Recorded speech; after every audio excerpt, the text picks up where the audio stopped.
Greetings of the day and gratitude to master Hahnemann. Friends, आज मैं आपके साथ ferrum phos in cases of fever कैसे इंडिकेटेड होती है उसके बारे में बात करूंगी। तो ferrum phos basically first stage of all febrile conditions में इंडिकेटेड होती है। फिर फीवर इन्फ्लामेटरी या फिर इन्फेक्शियस या फिर कैटरल इन ओरिजिन हो सकता है। एंड फीवर का पैटर्न हाई, इंटरमिटेंट या कंटिन्यू फीवर भी हो सकता है, या फिर fever in cases of pneumonia या फिर in cases of measles, chicken pox etcetera हो सकता है। कहने का मीनिंग है कि जब कभी भी फीवर कान के दर्द के साथ, गले में दर्द के साथ, कफ एंड कोल्ड के साथ, पेट में दर्द के साथ या यूरिन में इन्फेक्शन के साथ हो और उसका पैटर्न जैसा मैंने बताया उस तरह का हो, तो फेरमफॉस इंडिकेटेड हो सकती है, प्रोवाइडेड उसका जो सबसे इम्पॉर्टेंट कैरेक्टरिस्टिक सिम्टम बोरिक में दिया हुआ है, जो इस तरह से है कि ferrum phos stand midway between the aconite belladonna and जेल्सीमिया।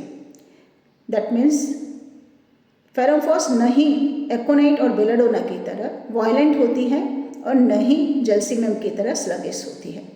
तो ये सिम्टम क्लिनिकली हमें कैसे देखने को मिलेगा? क्लिनिकली नॉर्मली छोटे बच्चों के अंदर में फेरमफॉस जब इंडिकेटेड होती है तो पेरेंट्स अक्सर ये कहते हैं कि बच्चा दिन भर खेलता रहता है, फिर अचानक से वो आकर सो जाता है और टेम्परेचर जब चेक करते हैं तो वो हाई फीवर या फिर 103-104 के करीब होता है, और जैसे ही फीवर कम हो वैसे ही वो वापस से खेलने लगता है। इसके अलावा जब आप पूरी की पूरी हिस्ट्री पूछते हैं तो किसी भी तरह के कोई भी कैरेक्टरिस्टिक सिम्टम नहीं मिलते जो कि दूसरी किसी मेडिसिन की तरफ हमें इंडिकेट कर दे सकते हो।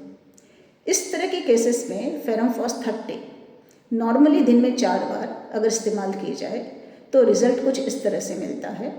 अगर मेडिसिन सही है और काम कर रही है तो नॉर्मली सेकेंड डे 1 से 1.5 डिग्री टेम्परेचर कम होता है, और इसी तरह से हर दिन फर्दर टेम्परेचर कम होते होते दूसरे दिन से तीसरे दिन तक करीबन बॉडी टेम्परेचर जो है 100 या बेस लाइन को टच कर जाता है।